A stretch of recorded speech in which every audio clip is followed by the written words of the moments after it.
నిన్న మేడ్చల్ జాతీయ రహదారిపై జరిగిన దారుణ హత్య కేసు నిందితులను 12 గంటల లోపే అరెస్టు చేసిన పోలీసులు 5 మంది నిందితులను అరెస్టు చేసి వారి వద్ద నుండి 2 కత్తులు 4 సెల్ ఫోన్లు 2 బైకులు స్వాధీనం. కామారెడ్డి జిల్లా మాచారెడ్డికి చెందిన ఉమేష్ కుటుంబం లేబర్ వృత్తి చేసుకుంటూ మేడ్చల్లో నివాసం ఉంటున్నారు. ఉమేష్ రోజు మద్యం సేవిస్తూ తన తల్లితో గొడవపడేవాడు. ఎన్నిసార్లు వద్దని వారించినా ఉమేష్ ప్రవర్తనలో మార్పు రాకపోవడంతో విసుగు చెందిన తమ్ముడు రాకేష్ వాళ్ల కజిన్ లక్ష్మణ్ మరో 3 సహాయంతో కలిసి మేడ్చల్లో నడిరోడ్డుపై కత్తులతో నరికి హత్య చేశారని, మద్యానికి బానిసై కుటుంబ సభ్యులపై వేధింపులకు పాల్పడుతుండడంపై విసిగిపోయిన అతని తమ్ముడు హత్య చేసినట్లు, హత్యకు గురైన ఉమేష్ పైన కామారెడ్డి పి.ఎస్. 14 కేసులు ఉన్నాయని తెలిపారు.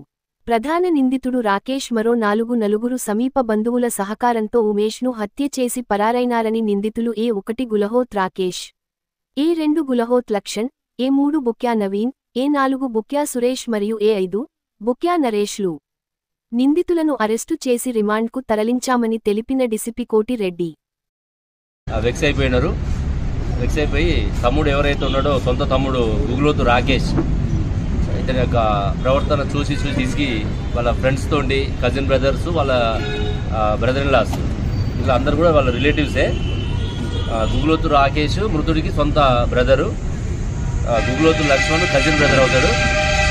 మిగతా బూక్యా నవీను, బూక్యా సురేష్, బూక్యా నరేష్ వీళ్ళందరూ కూడా రిలేటివ్స్. వాళ్ళకి ఇట్లా అవుతుందని చెప్పేసి వాళ్ళతో డిస్కస్ చేసి ఇతను ఎలిమినేట్ చేయాలనే ప్లాన్ తోటి వాళ్ళ ఇంటికి రావడము, వచ్చేటప్పుడే 2 కత్తులు తీసుకొచ్చుకోవడము జరిగి ఇంట్లోకి వచ్చి అతని మీద అటాక్ చేయడం జరిగింది.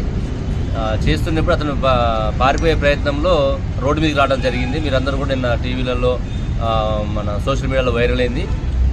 తప్పించుకునే ప్రయత్నంలో బయటికి రావడం, వాళ్ళు చేజ్ చేయడము ఇవన్నీ జరిగినాయి. చేజ్ చేసి వెళ్ళిపోయిన తర్వాత ఇమీడియట్గా మన పోలీస్కి ఇన్ఫర్మేషన్ రావడం, అప్పటికే ఇంజూర్డ్ పర్సన్ని హాస్పిటల్కి షిఫ్ట్ చేస్తే బ్రాడ్ డెడ్ కావడము జరిగింది. ఆ తర్వాత CC footages, technical evidence collect చేసుకొని ఆ పర్సన్ని ఐడెంటిఫై చేసి ఈ 5గురిని కూడా అదుపులోకి తీసుకోవడం జరిగింది ఈరోజు ఉదయం. వీళ్ళందరినీ కూడా కోర్టులో ప్రొడ్యూస్ చేసి ఈ సఫిషియెంట్ ఎవిడెన్స్ తోటి శిక్ష పడే విధంగా చేస్తాం.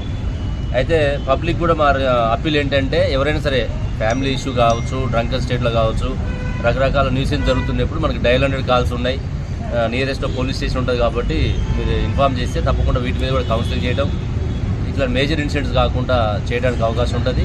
ఈ కేసులో మా ACP Srinivasa Reddy, Medchal ACP Srinivasa Reddy, inspector Satyanarayana, DI Sudheer, SIs Manmadharao, Ashok, Anitha and entire staff, Medchal staff అందరూ కూడా వితిన్ 12 అవర్స్లోనే ఈ కేసుని డిటెక్ట్ చేయడం జరిగింది.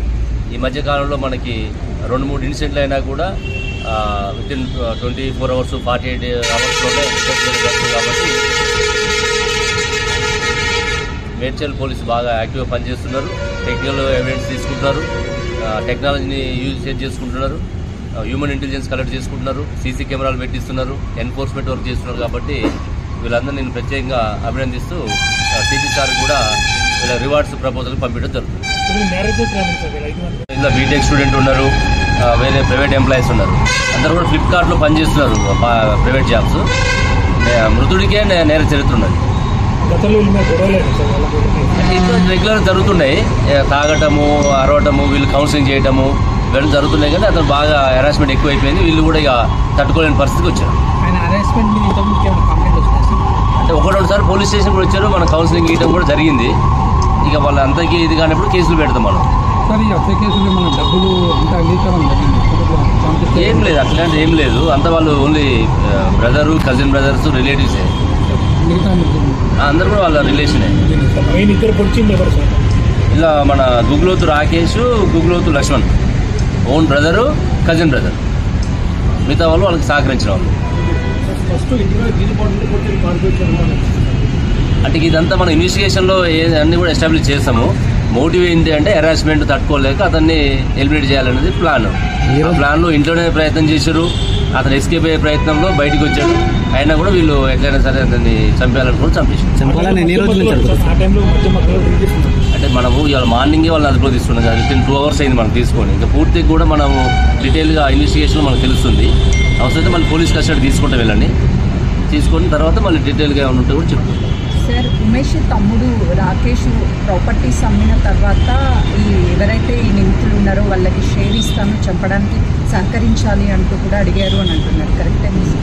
ఇంకా మనం అంటే ఇప్పుడు చాలా రూమర్స్ వస్తుంటాయి, అన్నీ కూడా మనం ఎస్టాబ్లిష్ చేయలేము. మోటివ్ మీకు చెప్పడం జరిగింది, నేరస్తుల్ని మనం అదుపులో తీసుకోవడం జరిగింది, కోర్టులో ప్రొడ్యూస్ చేస్తాము, తర్వాత మళ్ళీ పోలీస్ కస్టడీ తీసుకున్న తర్వాత నిజంగా మీరన్న యాంగిల్ ఉంటే అది కూడా మనము వెరిఫై చేస్తాము.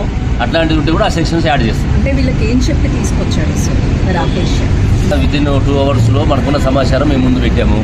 తర్వాత మళ్ళీ పోలీస్ కస్టడీ తీసుకున్న తర్వాత ఫర్దర్ డీటెయిల్స్ ఇవ్వడం జరుగుతుంది. Okay, thank you.